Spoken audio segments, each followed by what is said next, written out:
obviously, I can talk about John Wick for hours because I literally have.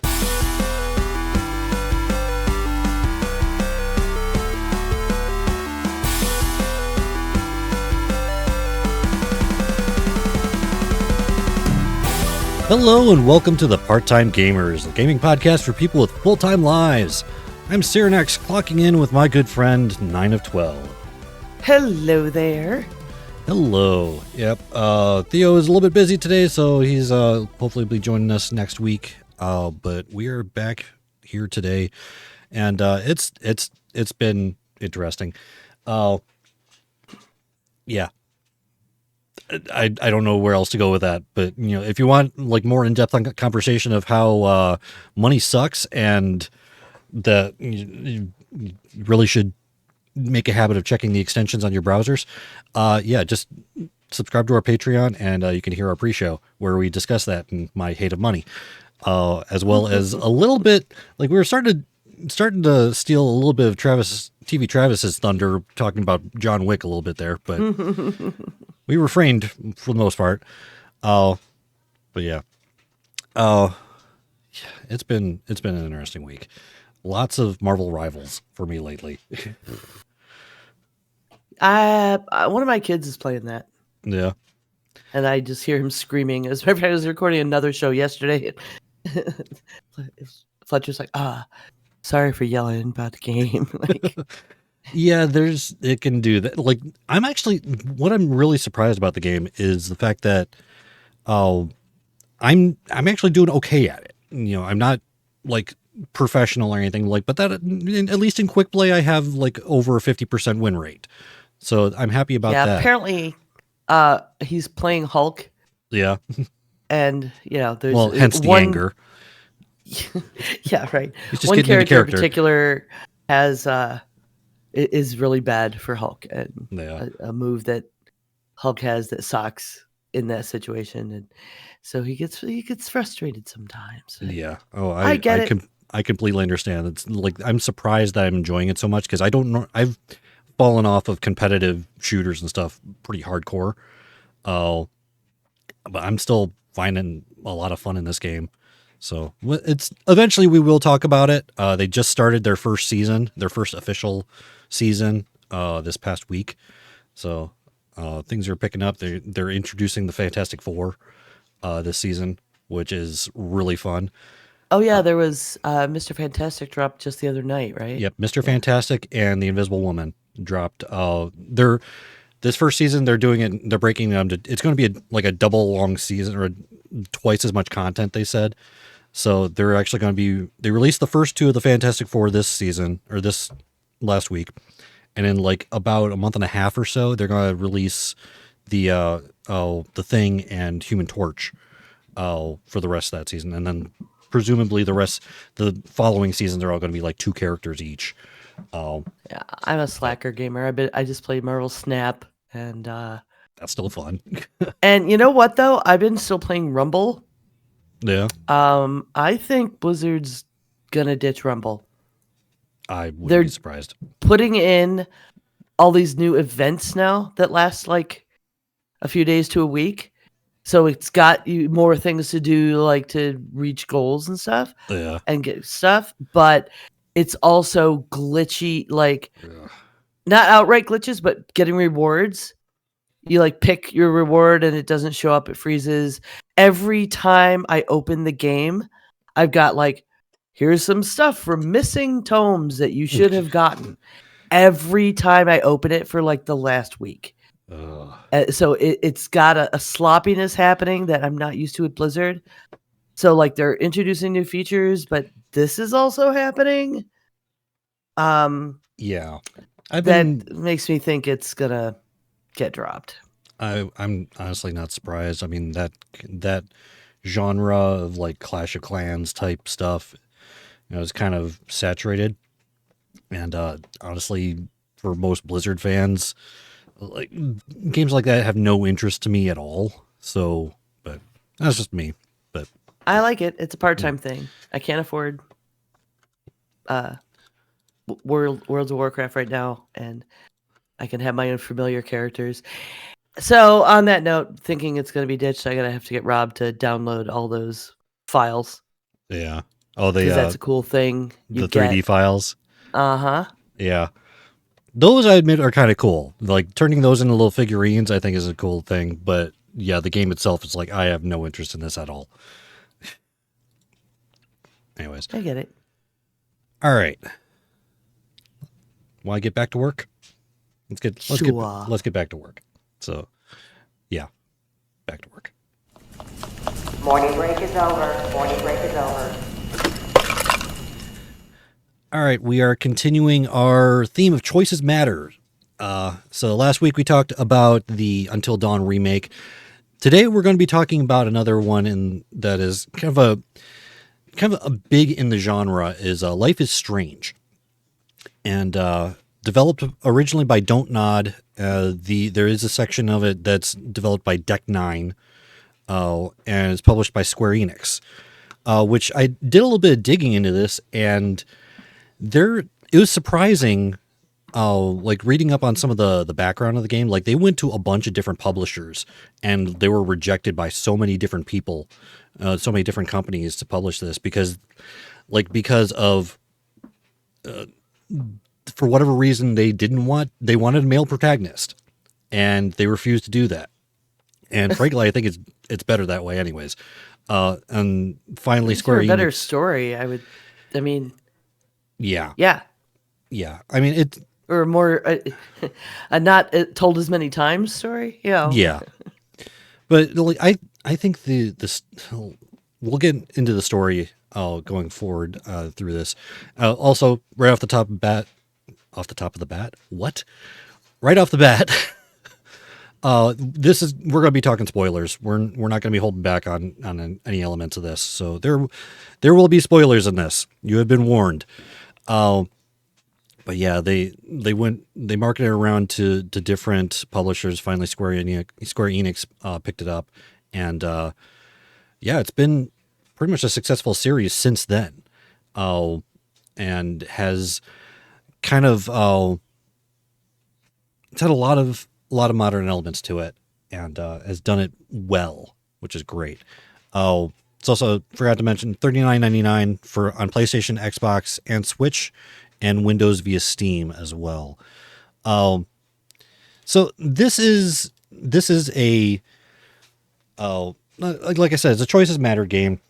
In a similar vein to Until Dawn, though, ultimately there is a singular story, a singular narrative being told. So the choices you make in this, they affect the journey. Let's say it branches off. So there's different options that affect the story in different ways, but ultimately you still kind of end up at the same point, same ending. It's just various different elements around that ending are a little bit different. There's different permutations of this similar ending. But and there's only so far you can go with, yeah, making choices matter and ever finish a game. yeah. But this one went further than Until Dawn. Yeah, this one did go further than Until Dawn. There was like in Until Dawn, the choices basically revolved around who lives and who dies, and that's pretty much it. There's not really a whole lot else beyond that. This one, even though you still end up kind of in the same point, regardless of what your choices are, there's a lot more variety. There's a lot more. They're a lot more intricate with the choices. There's an element where it's like one of the major choices is if you if you keep this gun. It's like, and if you do, that gun is accessible later on, and one of the characters actually uses it to kill another character. They have that option because they have the gun in their possession. If you don't have the gun in your possession, that just never comes up, and that the person that they were going to kill obviously can't be killed. But so there is a lot more. The differences or the choices do make more extreme divergencies. Oh, that was a fancy word. Anyway, But before we get too much into that aspect of it, one thing I really want to commend them on in this game, I really, really enjoy it when games or just stories in general start with the ending out of context. I really like that. So yeah, like another example I have of this is Heroes. The first season of Heroes, the first episode, they have the time traveling character go into the future to where the big like apocalypse thing happens, and then they show the nuclear explosions and all this stuff, and then he goes back in time, and so you have that end point, but you don't know how they get to that end point. And that element always draws me in, because it's like, okay, I want to know how they get to that point. How do they get to this event? And they do this in here as well. The first thing that you see is our main character, Maxine Caulfield, otherwise known as just Max. Everyone calls her that. She just wakes up in the middle of a forest in this massive storm. And she doesn't know how she got there. She just wakes up getting rained on, starts heading towards this lighthouse overlooking the Arcadia Bay, which is Arcadia Bay, Oregon, which is where this all takes place. She starts heading over towards the lighthouse that's overlooking the bay, and you just see this massive tornado just heading towards the town. And again, you have no context for what is going on, why this is happening. And she wakes up in like a week earlier in her photography. Why can I not say this? Photography class. I was wanting to put an L in there for whatever reason. Photography class. It's okay. You can say divergencies. So Apparently, even though that's not even like the word I intended to use, it just worked in the situation. Anyway, I really love when stories do that, because it just immediately draws you in. Again, it's like you're wondering, okay, I know where this leads to, but I don't know how it gets there. It's the same reason why I don't really care that much about spoilers in a lot of movies and stuff like that. Because it just doesn't give you the context. So I'm still interested in how do you get to that point. Yeah. I like how they started off with that right away. And then just through the story, you just figure out what's going on. But when this originally was released, it was in 5 episodes that released actually throughout that year. It was 2015 when this was released. The first episode was January, and I think the last episode was October. So it was like an episode every 2 months that they released this initially. And one thing that was not in Until Dawn that was in this that I thought was actually a really cool feature was at the end of each chapter, at the end of each episode, they actually give you the list of like, okay, these are all the possible choices you could have made. And they give a percentage for each one of what percentage of players picked what choice.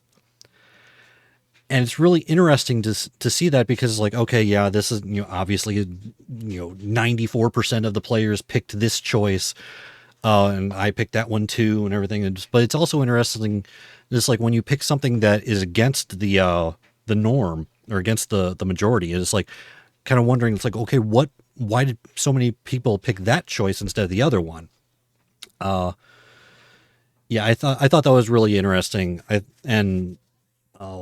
How they broke it down. There's major choices and there's minor choices.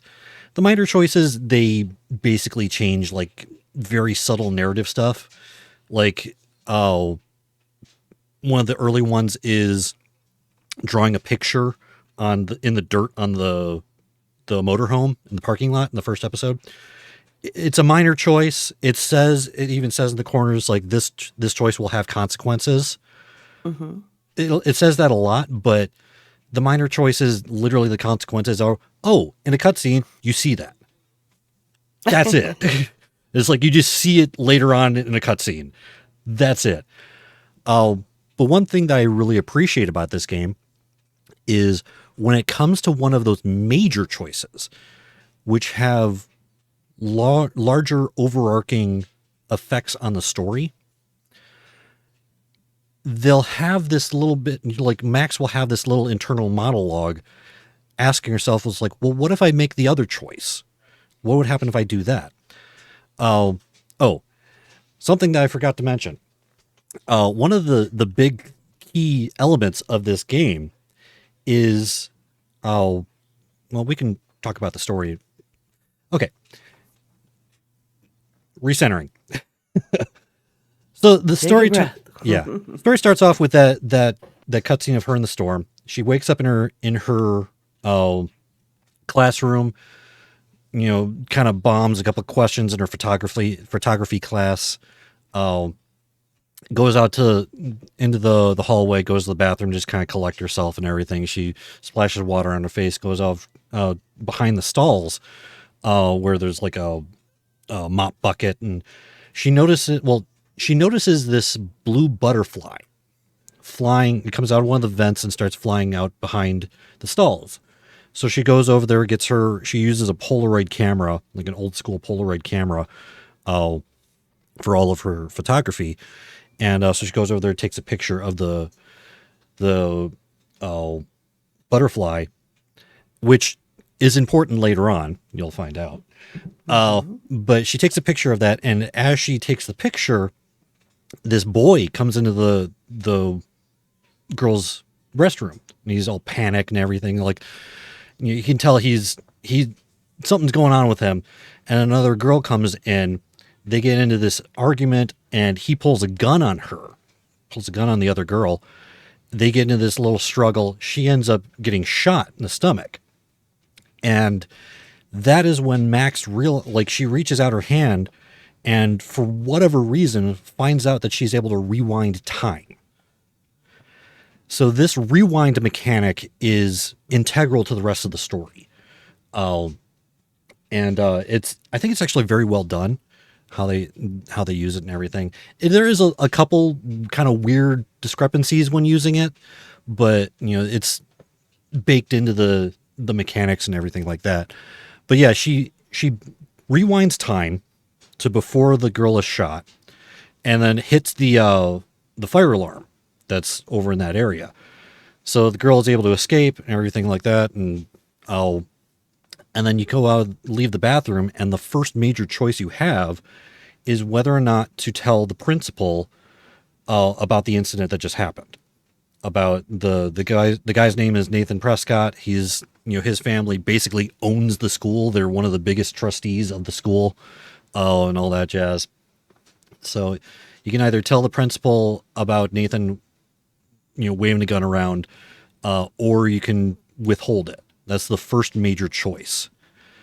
And what I appreciate is that whenever you have, like I said, whenever you have these major choices, you can tell that it's a major choice because someone will say something about the other choice. So like Max will have this internal dialogue. It's like, well, what if I chose the other option? What if I chose not to tell him? And you can rewind, choose the other option. You can just keep on going back until you finally make a final choice and continue on. So I appreciate the fact that they distinguish those major choices that way. So that you can tell it's like, okay, this is an important choice. I need to make sure that I'm okay with whichever one I'm going with. And with these major choices, some of them may seem more obvious or might seem more like the impactful. Good choice. Right. Yeah. But that's not always the case. It's like there are choices that you make that at the time seem good.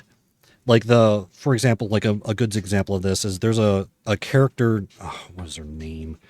I don't remember what her name is, but she's the rich kind of prissy girl that, you know, is kind of the princess of the campus type of situation. She's a bully to everyone, just sees herself as superior to everyone. But yeah, you can do basically act. Victoria. Yeah, Chase. Victoria. Yeah, that's right.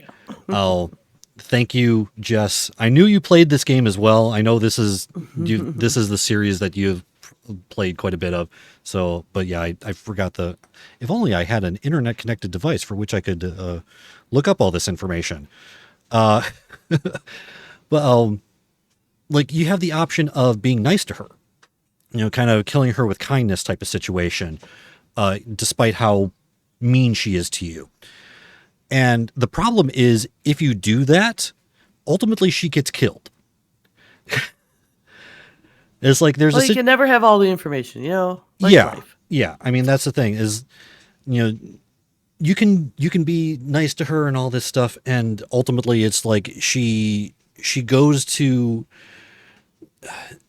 this game. Like I said, this game gets dark. You think it's just going to be kind of like teenage angst kind of stuff, and it's like, nope. Did you say that during the show, or did you just say that to me? I don't remember. I think I said that to you in the pre-show, but yeah, it gets dark. Yeah. So Like not Doki Doki Dark, but yeah, dark. not Doki Doki Dark, but just still pretty dark. Like you find out about this rewind ability. You reconnect with Max reconnects with one of her old childhood friends named Chloe Price, and who is in a interesting situation. Like recently her dad died, her mother got remarried. The guy is the security guard at the school, and is just, he's former military, suffering from PTSD. He doesn't know how to interact with people, and he just seems like just in general a mean person. Not particularly nice. So you reconnect with her, and eventually you end up telling her about your rewind ability, and of course, them being like 18 years old at this point, he's like, we got to mess with this. It's like we got to do stuff with this. This is What like, could possibly go wrong? yeah. I remember there's one scene where Chloe gets her foot stuck in a train track, and like you have to figure out a puzzle to stop the train so it doesn't kill her. And it's like stuff like that, but eventually you and her start trying to investigate the disappearance of this girl named Rachel Amber, who was when Max left before, Rachel and Chloe got very close. And Rachel just mysteriously disappeared about 6 months earlier. Yeah, Jess is saying again, Chloe gets shot like 4 different times in the game. Yeah, and so the thing is, like, yes, that happens multiple times, but because of the rewind ability, you're able to get her back. We'll go into a little bit more details on that kind of stuff. But yeah, so you start using this ability to start investigating the disappearance of Rachel Amber. And that takes you all over the place. There's a little bit of a detour the next day when one of your friends, Kate Marsh, who's a fellow student at the Blackwell Academy, she commits suicide. So a little bit of a trigger warning. I probably should have said that before I mentioned this, but yeah, she jumps off the top of the dorms, and because she was being bullied by the other girls, there was a viral video that was going around showing her kissing a bunch of people at a party while she was drunk, and this is another kind of major key point. Depending on the choices that you made regarding her, whether you're nice and all that stuff to Kate, Max sees this, rewinds time, and then actually freezes time. So gives her the ability to get up the stairs to talk with Kate. But something that there are certain points in the game where her rewind ability is nullified. And this is one of those cases. So she basically kind of burns out her ability for a short period of time by freezing everything to get up to Kate. One time. Mm-hmm. Yeah. So that means that her choices in that moment cannot be reversed. So she has to try to talk Kate down from the ledge. Oh, and depending on earlier dialogue choices, earlier choices that you've made, like there's one major choice where the security guard, David Price, is it Price? I don't remember. Chloe's father, is talking to Kate and kind of berating her and everything like that. And you can either step in or you can take a photo of it. And if you step in, you're kind of, Kate trusts you a little bit more and everything. So that affects it. But yeah, you can either try to talk her down or you fail and she jumps off. So that's kind of an interesting part of the story, dealing with Kate. But then basically the majority of this is finding out what happened with Rachel Amber. And yeah, it goes places. You also, in the midst of all of this, Max finds out that her power has another level to it, where she can reverse, she can go to the time that a photo was taken. So if she concentrates on a photo, she can transport to the time that the photo was taken. And she does that to go back to before they left, before Chloe's father died, because he died I believe in a car crash. And trying to help Chloe, because Chloe has this horrible relationship with her stepfather, and they had a really, really close relationship with her biological father. She wanted to try to preserve that. The problem is, by doing that, she creates an alternate universe where Chloe's the one in the accident and is now paralyzed from the neck down. So again, it's like another one of those choices where it's like, might not have been the best choice, best option. Yeah. And eventually she goes back, doesn't undo the thing. So Chloe's father ends up dying in the crash and goes back to the original timeline, basically. But they, like, eventually through this investigation, they find this barn that's owned by the Prescotts. They find all these binders full of pictures of girls who are tied up. And one of them is Rachel. They actually find a picture of her corpse. And you find out that, like, they go to where the picture is taken. They can recognize it's a scrapyard. They find Rachel's remains, and yeah, it like I said, it gets dark. It's like you're starting to get into like murder mysteries and stuff like that, and they find out that the person who did it is actually their photography teacher. What was his name? Oh, not Nathan. Something Jefferson. Where is it? Oh, yeah. They find out that it's their photography teacher. Oh, why can I not find his name?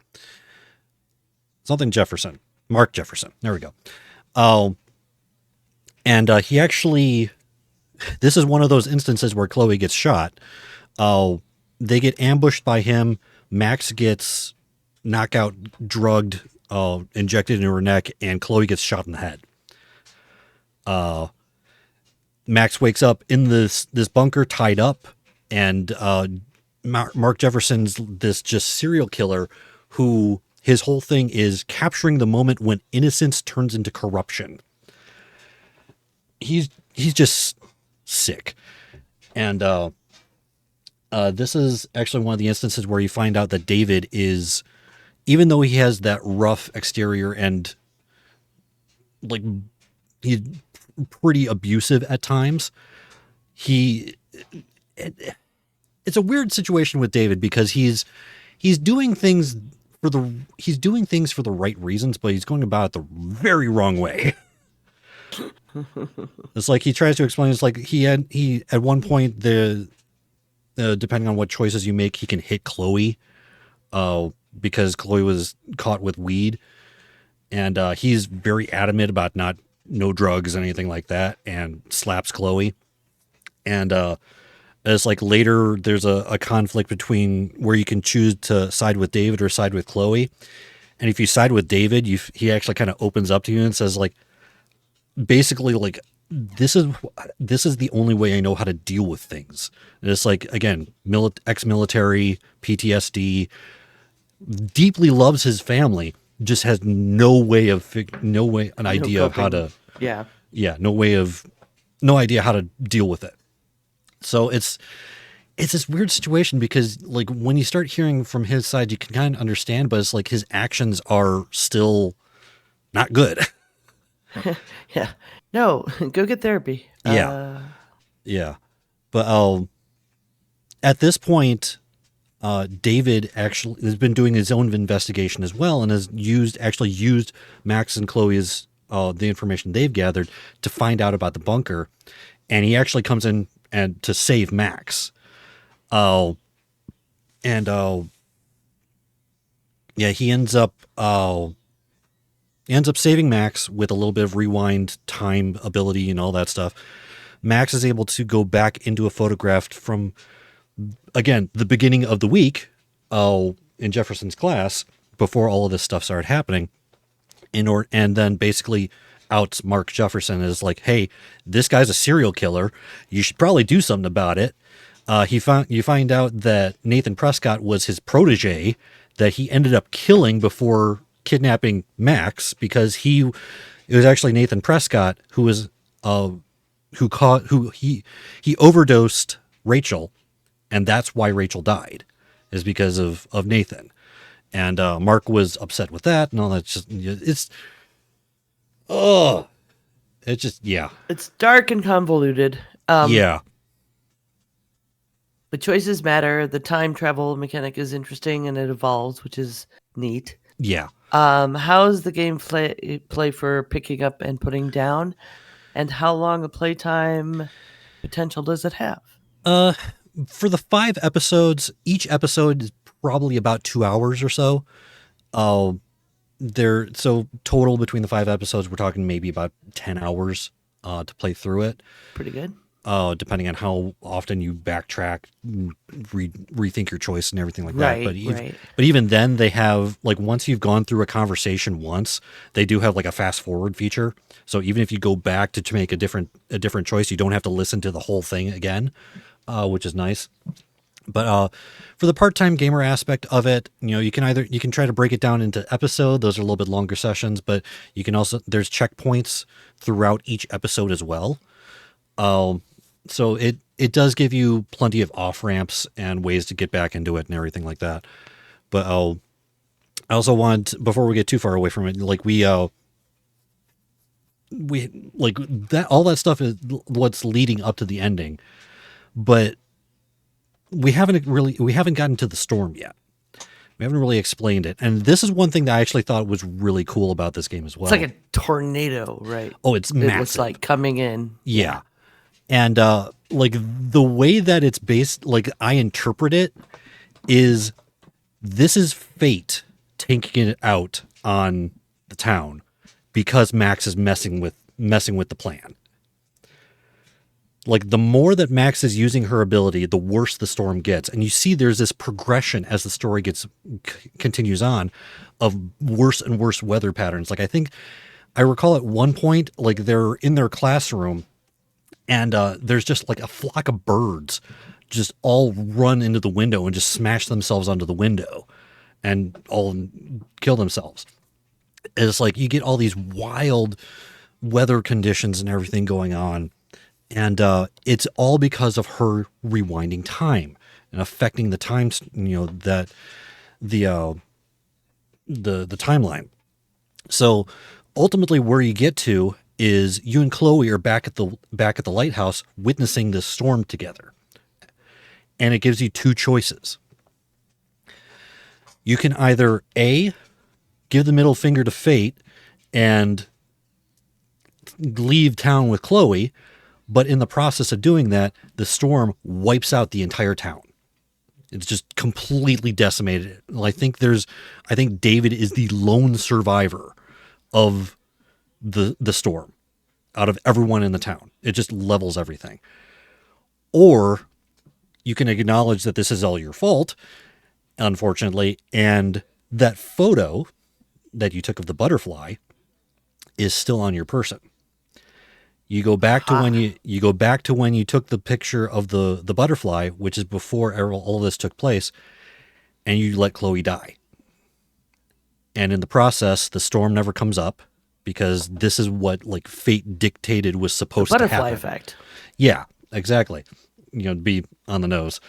Oh, but Hey, it's probably why they use that. yeah, come to think of it, yeah, that probably is why they chose that particular imagery. But I love how they build up that context to that final point. Again, being a choices matter. It's in this case, it's less about where you end up and more about the journey to get there. So that's really where the choices affect the story and everything like that. But overall I like the story. It definitely, like the first time that I went through it. Okay, so Jess just mentioned something in our chat. So there is actually a direct sequel to this as well, called Double Exposure, where Max is able to, I believe, instead of it being specifically rewinding time, she's actually able to go to different timelines that are coinciding with each other. But Jess just mentioned that the choice made in the that last ending makes a little bit of difference in her backstory for when you start the new game. So yeah, but Which is interesting and Yeah. probably a good idea, given Yeah. everything I've been seeing about the difference between the original and the remaster. It's kind of just graphics. Yeah. I mean, it's meant to be a remaster rather than a remake. Yeah. Unlike Until Dawn. Until Dawn was more of a remake rather than a remaster, because not only did they changed the graphics, they upgraded the graphics, but they also changed like the camera. They changed the location of the totems and stuff like that. It was a little bit more Yeah. intensive. And they yeah. yeah. What's the other thing I was gonna say about that? I don't remember. Sorry. It's all good. Jeez, Well, graphics. That the when this remaster came out, it was really, really buggy, oh, which yeah. is an odd thing to let happen on a remaster to me. Yeah. I guess they've been patching for a while, and now they have DLC and everything, and Yeah. it's solid now.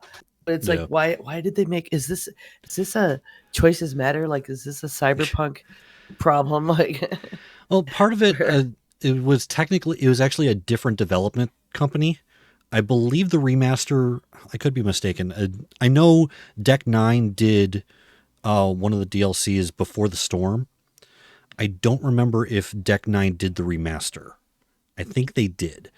Which different development company composed of a lot of people who did the original, but not the exact same team.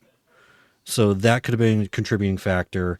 I don't know. I mean, they get all the code though. Like, if they've got the IP, Yeah, but if they're upgrading the code to a new system, like upgrading from Unreal 4 to 5, Yeah. it might not necessarily be a 1-to-1.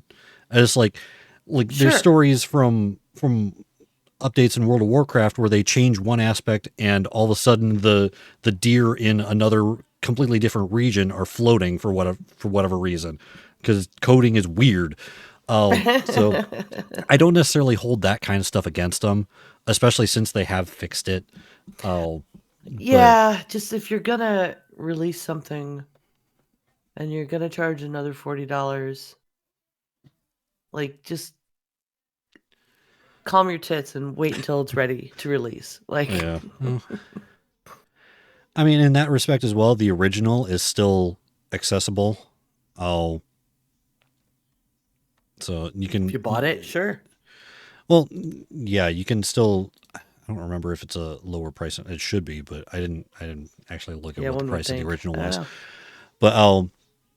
But yeah, overall, I mean, the audience for this is probably mostly. I mean, there's some new audience, but also people who really loved it and did want the graphics, although with not many changes. I mean, that's just a preference. Yeah, I mean, like I watched I watched a playthrough of it. I haven't actually played through this myself, but if I did, I would probably go for the remaster. Oh, Yeah, if you were starting in on it, yeah. sure. Well, I mean, unless I found out it was still really buggy or something, and then it wouldn't be worth it to me. yeah. But um, I find it interesting. Just where I started here is it's to move forward, and now there's going to be more content to make it so that last choice in the last game matters a lot. Yeah. Your backstory is a pretty nifty idea. Yeah, I always like continuity like that. Oh, like I'm reminded of Mass Effect. Oh, like your choices in Mass Effect make a huge difference on going into the next game usually. Oh, Mhm. so overall, I really like this story. I like the fact that it wasn't just a like teenage angst type story where it did get those darker, deeper elements to it. Uh, I also like the fact that it's basically all just problem solving. Like there's no combat or anything like that. Like Oh, and there's even, some puzzles, right? yeah, there's like Um, trying to I figure out understand there was a different puzzle puzzles. they changed in the Okay. remaster that made it actually a little easier Okay. because you can find more of the pieces. Apparently, there was one that was just like annoyingly hard in the Yeah. first one. Yeah, and some of the puzzles aren't as obvious. Like there's one part where like you have to try to get the keys from one of these characters. I think his name is Frank, and he's in this diner, uh, eating beans and toast, I think, and you have to try to get the keys to his motorhome. So at first you're thinking it's like, okay, well, I have the option of just going up there and grab them, but he's going to do something. But what you don't realize is like until you try it is if you grab them and then rewind time, you still have them. Oh. So you have to like because your thing is like, okay, if I rewind time, they're going to end up back in the table. But when you try it, it's like, no, I still have them in my possession. So it's like literally all you need to do is just go up to boy. him, grab him, rewind time, walk away. It's pretty much all you need to do for the puzzle. So some of them are not quite as obvious until they kind of establish that. I think that's one of the first instances where they like establish that it's like, okay, if you're holding on to it, you still keep it regardless of the rewinding time, which is kind of a weird situation, but that's how it works. No one would abuse that at all. Yeah. I mean, you have to like I think there's even one point where you have to like go into a room and then like, I don't know I think you have to break into this room, like break the window, open the door, get into the room, and then you rewind time. You're still on the other side of the door even though the door closes and relocks and fixes the window and everything like that. So that way you can unlock the door from the other side without having to break it and open the door for Chloe. It's some of it's a little weird because like you don't move when you rewind time, but is just as mentioned Okay. like in the principal's office, you make a bomb apparently. Uh, there's again overall, I like how this story went. I like the fact that there's choices that seem good on the onset, but might not necessarily be the best choice in every situation, depending on like where you're trying to go. Oh, so it's like, because like like my obvious choice right off the bat is like, okay, I'm going to tell the principal about Nathan, but then later on when you tell Chloe that you did that, she's upset with you. Like she didn't want you to do that. And it's like, and like going through and, like siding with David, I think actually comes up with a better, like ends up being better going forward because that's when you start to like mend their family together and stuff like that. Even though Chloe is upset with you about it, it ends up being like a better, quote unquote, better option overall. But it's like, again, Chloe's upset. So I like it that there's choices they seem obvious, but there's no like wrong answer per se.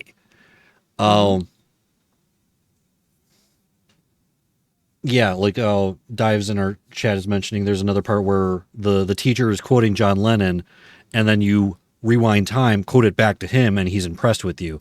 And it's like, and there was a couple of them like that, especially in the classroom. So, yeah. Again, overall, I really like where the story went. I like the fact that they explore that butterfly effect with going into the alternate timeline where it's like, okay, yeah, you saved Chloe's father, but now she's paralyzed. So it's like, even though it appears to suck even more in the moment on the original timeline, Chloe's in a better place. It's I like the fact that there's no like wrong answers per se. So overall, I really enjoy this game. Like there is definitely a lot more variety in what the choices affect than Until Dawn. So I would give this one a recommendation if you're really interested in the more of the inner workings of how the story is. I blasted through it. There's still a whole lot more to this, a whole lot more nuance to this game. It's definitely worth a try. Definitely worth a play. And I have not even touched the Before the Storm, which is a prequel. It shows that's supposed to show the story of how Chloe and Rachel, how they became friends and everything. Oh, so I haven't even gotten into that. So there's that DLC as well. But definitely, I think it's definitely worth it. The $40 price is actually, you can't buy the game individually, at least on Steam. You can't buy it individually. It actually is a collection that includes that DLC as well. So you are getting both of those with that collection, which is That's nice. good. And for anyone interested as well, the first chapter or the first episode is actually free. The original version of the first episode is free on Steam.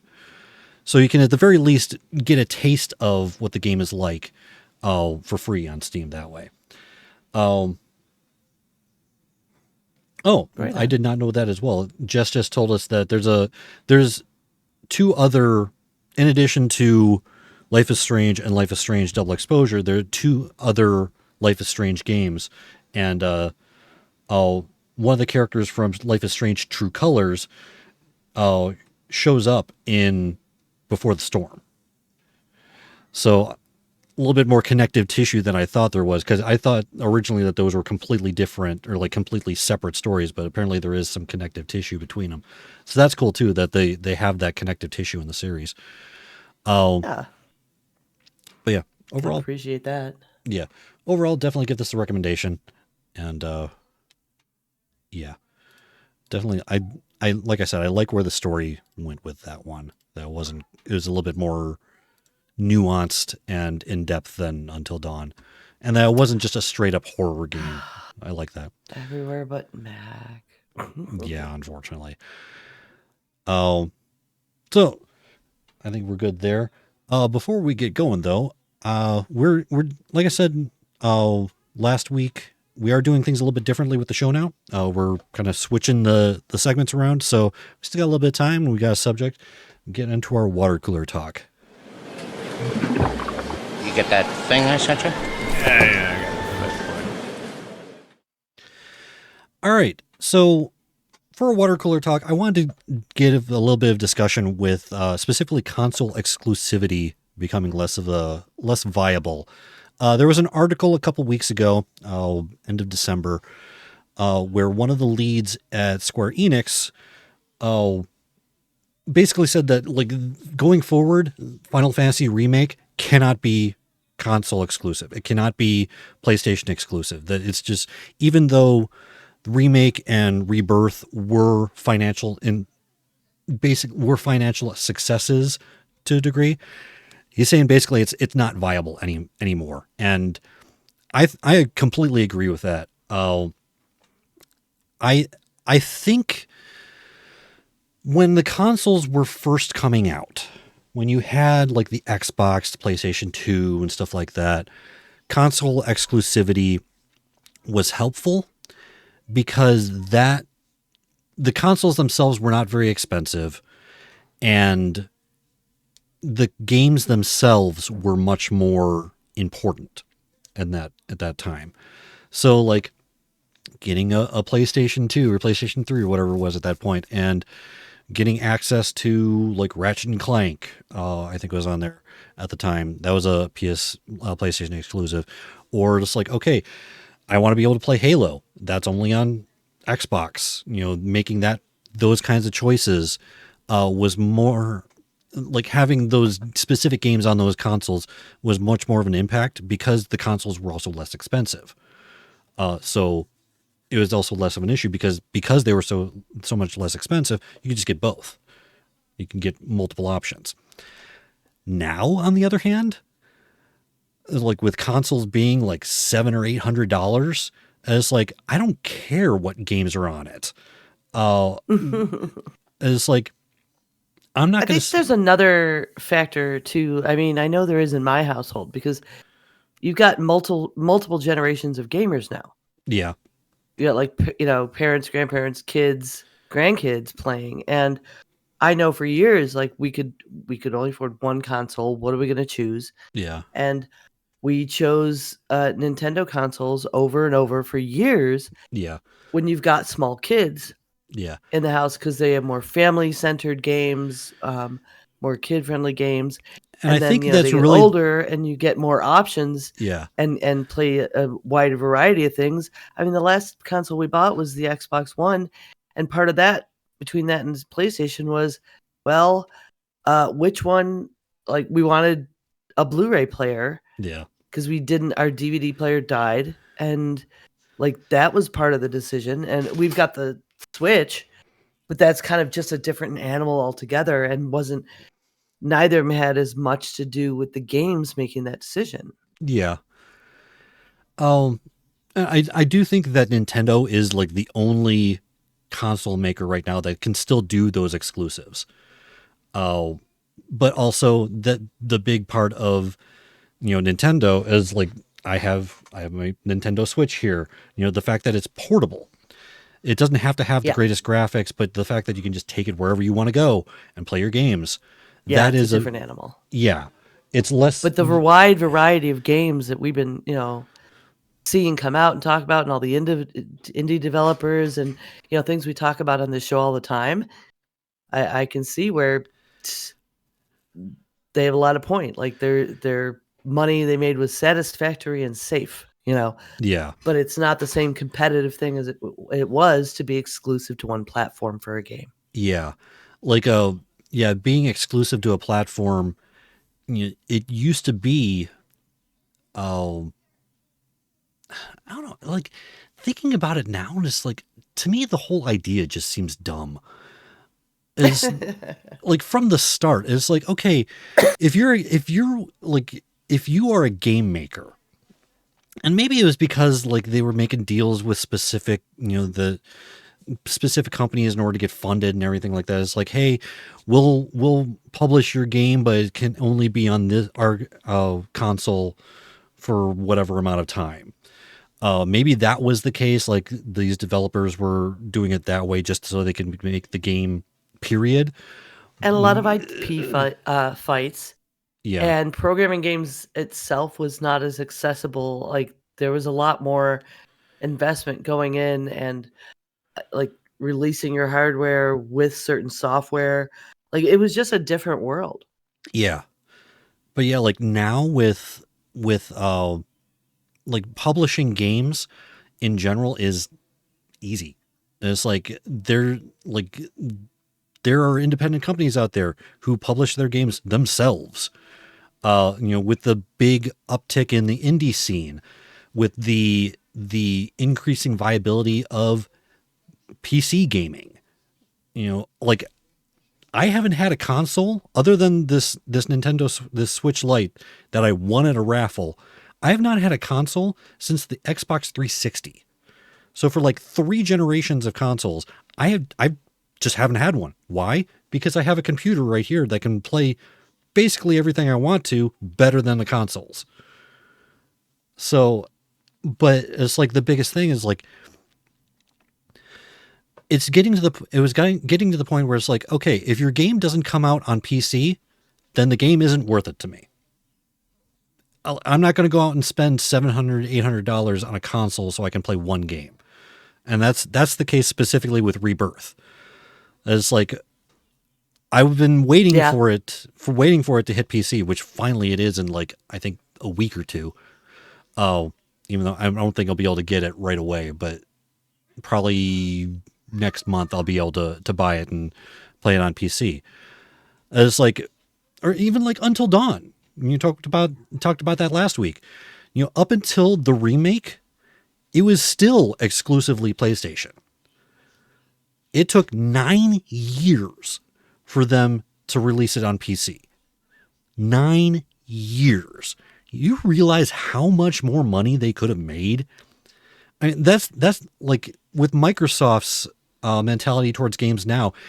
They don't care where you play them. Just play them somewhere. Because no matter what, no matter where you play it, they're still getting money. Mm-hmm. And it's like, they understand this. I don't understand why PlayStation is like, has not understood that until like now. Like literally with one of their biggest PlayStation titles saying, hey, we can't keep doing this. Well, and the reaction to the most recent one being released at that price point and like a game, and people were really like, holy crap, what else are you going to get? Like, I don't know, man. I don't think that the newest PlayStation sold anywhere near what they previously have. I don't know what they were trying to do. They couldn't. It's like, are you serious? You serious? I think it's more of a status symbol than anything else. There's people being to say, hey, I spent an excessive amount of money on this. It's like, I personally don't understand that. You can't, make... That's not a good business model. No, it's not. Developers are seeing that, obviously, and making all these games available to more.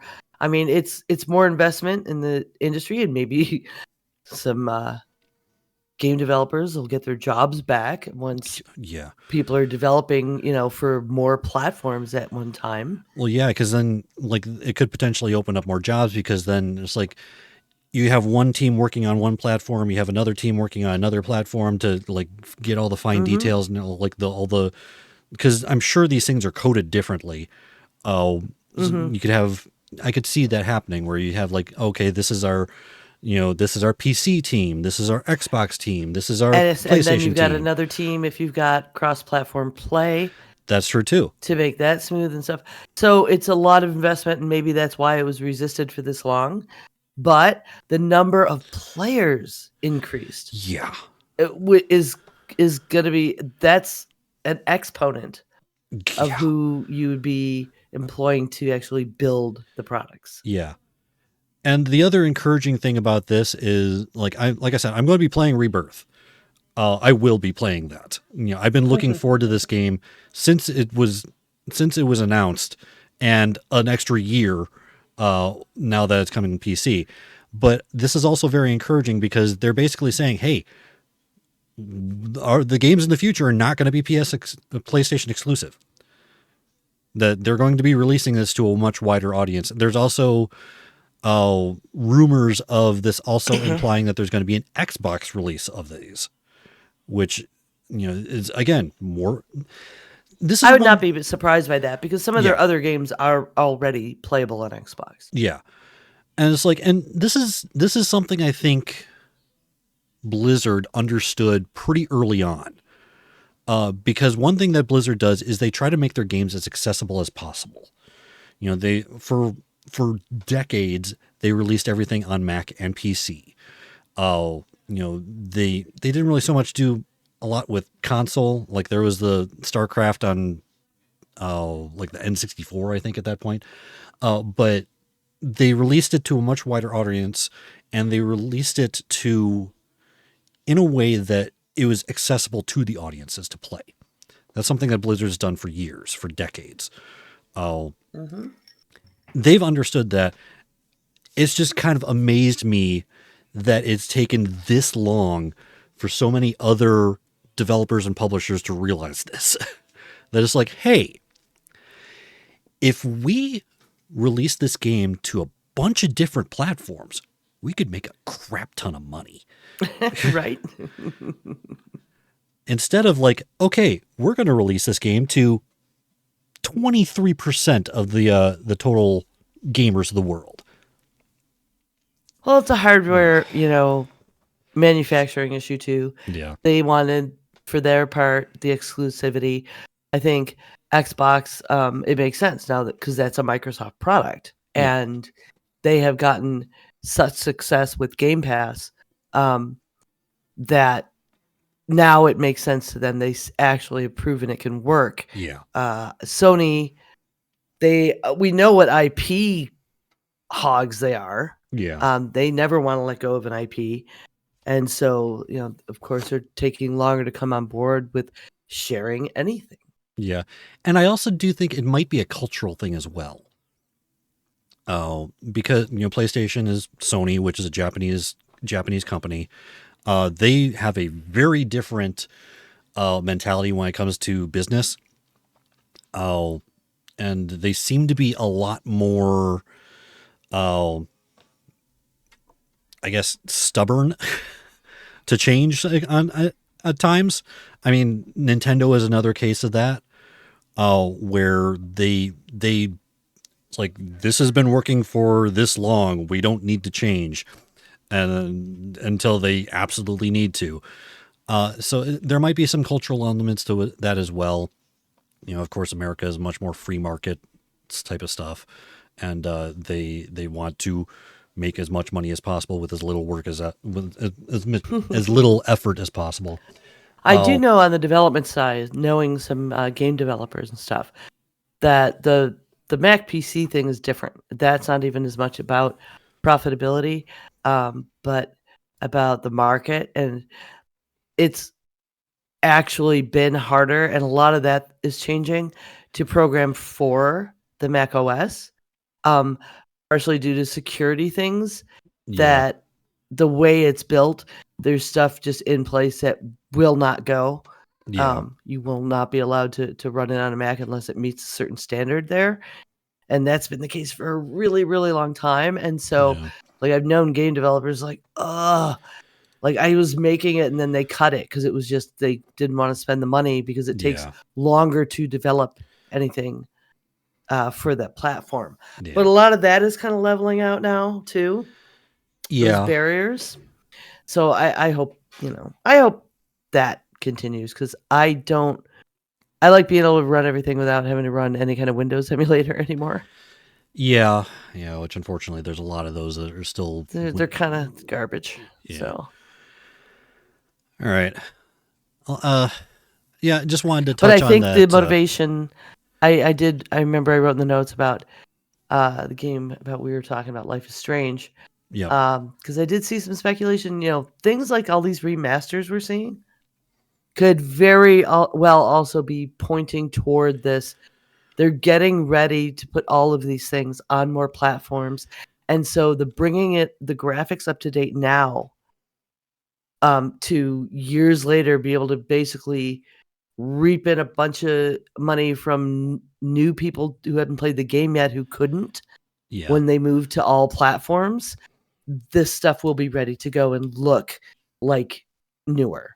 Yeah, I can see that a lot with remasters and stuff. Like remasters in general, that could be a motivating factor as well, as is no longer being able to... It's like, okay, let's bring the code up to modern times, so that way when we do finally release it to wider platforms, we have to do less work. We have to do less work to convert it, because you're just kind of converting the little bits of code that are different for each platform, rather than having to update the game and then do that as well.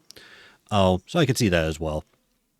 Yeah, you don't want to port to a new platform and then your game just look like ass, right? Yeah. So, I mean, that's where stylization comes in as well, because there's definitely games out there that are meant to look retro. But if it's not meant to look retro and it does, that's not good. Right. And games like this and, Until Dawn, aren't meant to. So. Yeah. All right. But yeah, I thought that was a good subject for a little bit of water cooler talk at the end of our show today. But everyone, that's going to be it for our show tonight. Join us next week. I've been really looking forward to talking about this game. I've also been really looking forward to playing this game for the first time. I believe Jacksepticeye play this like, I don't know how many years ago now. We're going to be talking about Detroit Become Human. As soon as I saw this game, I was like, I want to play this. And one of the things that's really nice about this game in particular, unlike the first two games, this one needs to be played. Because I was doing a little bit of research. There's a flowchart. And at the end of these flowcharts are potentially 85 different endings in this game. There are no wrong answers. There's no wrong choices. There are just your choices. And it's going to be your game. So just watching a walkthrough is not enough. This is definitely a game that you'll have to play. But yeah, we're going to be talking about that next week. I'm really looking forward to playing this game. I was able to buy it during the autumn sale on Steam. So I have it. I'm going to play it. I want to play this on stream as well. So we'll see how that goes. But I'm definitely going to be trying this one out. But everyone, thank you for listening. If you like what you've heard and you'd like to help us out, a few ways you can do that are by giving us a review over on Apple Podcasts. You can follow my Twitch and YouTube channels for our live recordings Sunday nights starting at 9:15 Eastern Standard Time, or you can become one of our patrons. If you'd like to contact us, you can with our email, parttimegamers.cast@gmail.com, or you can join our Discord channel. On there frequently checking out notes and everything like that, so good place to get in contact with us. You can find the show and links to everything around it using the link bit.ly/CI Productions. That'll take you to my website. Got links to all of our stuff on the in the menu up there. Ember, where can people find you around the internet? Oh, the easiest thing to do is go to 9of12.com. That's NINEOF12.com. And it'll point you to all my little projects. Yep.